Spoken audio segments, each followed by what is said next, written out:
A day in my life as a pobreng nilalangan na abot dito sa Saudi, magluto ta karon og chicken fettuccine alfredo. I-ready na natin guys ang ating chicken fillet at ayan guys, pinakpo ko ng likod ng kutsilyo.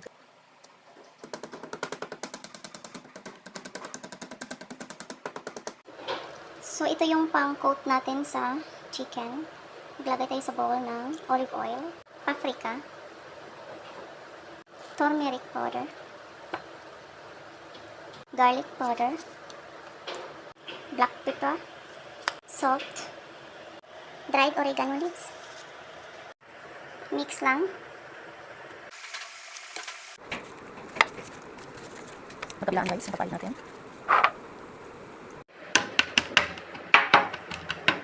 Sukusukin lang natin para manuot yung lasa. Now, magpakulo tayo ng tubig para dito sa ating fettuccine. Ayan. Maglagay lang tayo ng oil and salt. Kumulo na ang tubig guys, ilagay na natin ang pasta.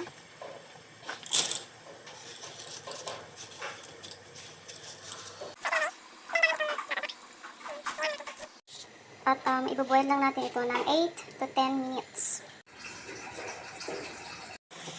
So ayan, lumubog na ang pasta. Tikman natin kung al dente na. Tikit tayo na konti.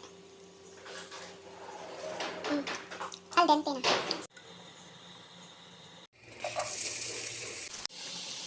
Add milk, cream cheese,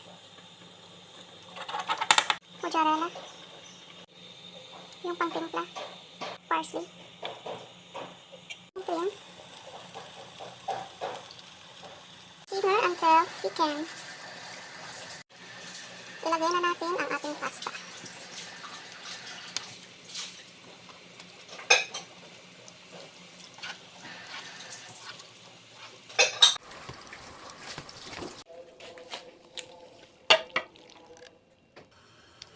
Next ay ang chicken naman ang ating ipiprito.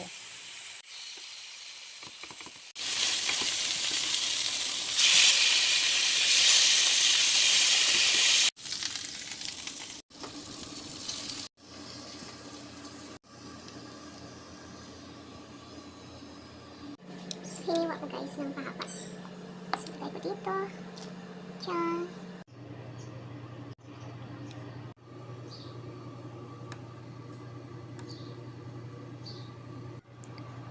Garnish lang natin ng parsley. And ready to serve na ang ating chicken fettuccine alfredo. Thank you for watching. God bless!